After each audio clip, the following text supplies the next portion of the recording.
When it comes to learning about how to build your food business, you've probably heard suggestions about using new marketing strategies and new product development.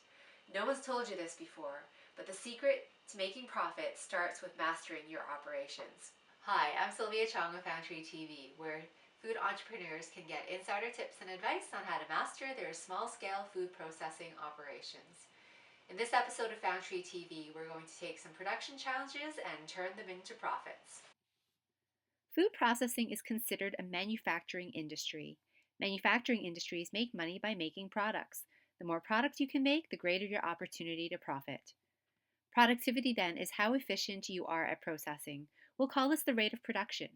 Output is the total amount of product we can make, and profit is the financial gain from making something.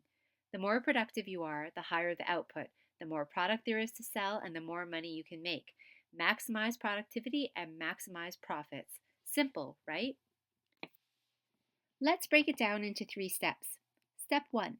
Assess your process and operations. Find your production challenges and opportunities. Step 2.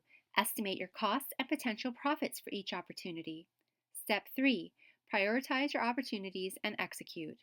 And now let's dive in with a detailed example. Let's say I'm a manufacturer of specialty sauces. I've built a commercial kitchen on my property and have purchased an industrial kettle to cook the product. I have 2 seasonal part-time employees. When fruit is in season, we process it into sauce and produce 20 cases a day. Some of the fruit is frozen for later processing because we can't keep up during the peak of the season. Last year, we worked for 182 days and made a total of 3,640 cases. I sell each case of 12 for $67. Last year, I sold all of the product we made, so the annual revenue was $243,880.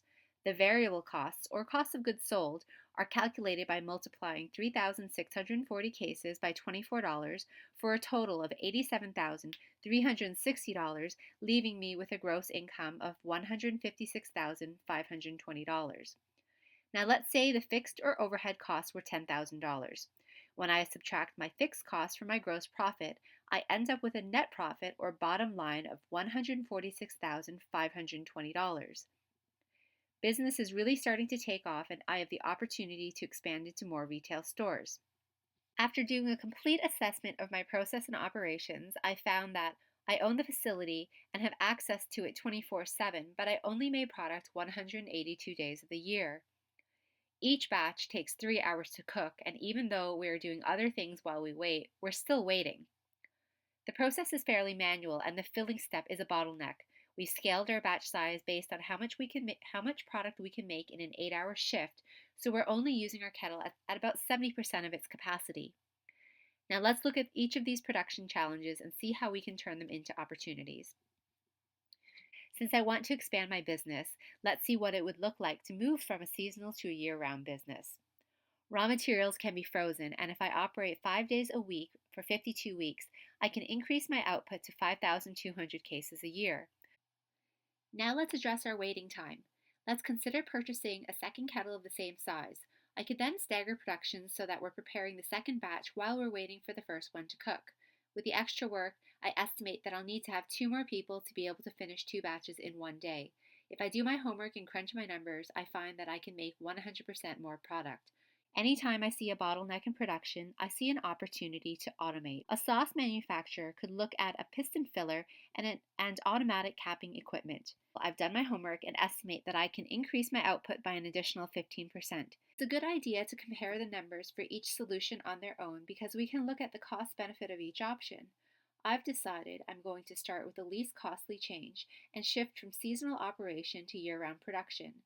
Although I'll need some additional freezers, it's a small purchase and change compared to processing equipment, and we can build some capital to fund the bigger purchases. Next, I'm going to buy a piston filler to eliminate the bottleneck.